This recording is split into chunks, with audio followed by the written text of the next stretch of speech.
wabarakatuh. Perkenalkan, nama saya Nurul Fauzia dengan nomor MPM 2020-126. Di sini saya akan memaparkan materi dari perekonomian Indonesia. Baiklah, adapun beberapa materi yang akan saya jelaskan. Yang pertama, pengertian sistem ekonomi.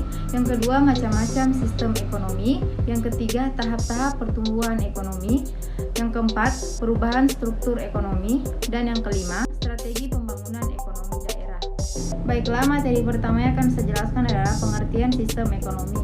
Pengertian sistem ekonomi adalah sistem yang digunakan oleh suatu negara untuk mengkoleksikan sumber daya, jasa, dan barang yang dimilikinya baik kepada individu maupun organisasi di negara tersebut.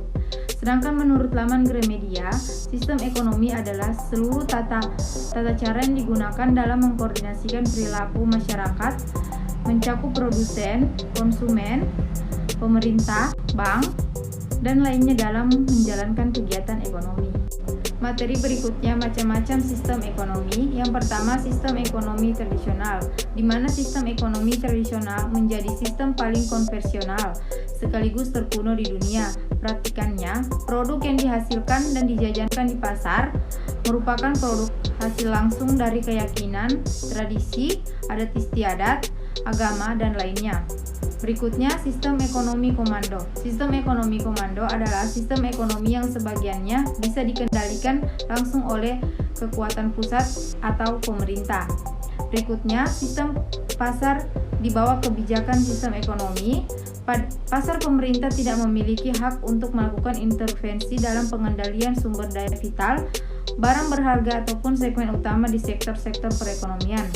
Berikutnya, sistem ekonomi campuran yang juga akrab disebut sebagai dual ekonomi pada dasarnya merupakan sistem ekonomi campuran yang juga akrab disebut sebagai dual ekonomi pada dasarnya merupakan kolaborasi dari sistem ekonomi pasar dan sistem ekonomi komando, di mana prakteknya pasar akan bergerak sesuai dengan program pasar bebas. Hanya jika saja terjadi hal yang tidak bisa membaik, hanya dengan mengendalikan mekanisme pasar, pemerintah akan turun tangan untuk membentuk kebijakan demi pengendalian kondisi yang ada.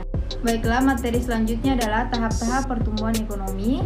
Rostow merupakan salah satu model pertumbuhan ekonomi negara-negara. Tahap-tahap ini pertama kali digagaskan oleh ekonomi Amerika Serikat, yaitu Walt Whitman Rostow pada tahun 1960, mengasumsikan bahwa beberapa tahap-tahap pertumbuhan ekonomi. Yang pertama, tahap masyarakat tradisional. Yang kedua, tahap persyaratan lepas landas. Yang ketiga, tahap lepas landas. Dan yang keempat, tahap menuju kedewasaan. Dan yang kelima, tahap konsumsi. Baiklah, materi berikutnya adalah perubahan struktur perekonomian, ditandai dengan merosotnya pangsa sektor primer atau pertanian. Yang kedua, meningkatnya pangsa sektor sekunder atau industri. Dan yang ketiga, pangsa sektor tersier atau disebut dengan jasa. Kurang lebih konstan, namun kontribusinya akan meningkat sejalan dengan pertumbuhan ekonomi. Baiklah, materi terakhir adalah strategi pembangunan ekonomi daerah.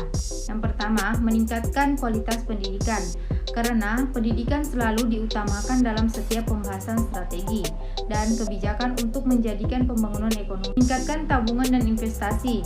Pendidikan dapat membahas pada peningkatan produk aktivitas. Oleh karena itu, kita bisa meningkatkan atau menambah tabungan serta investasi karena tabungan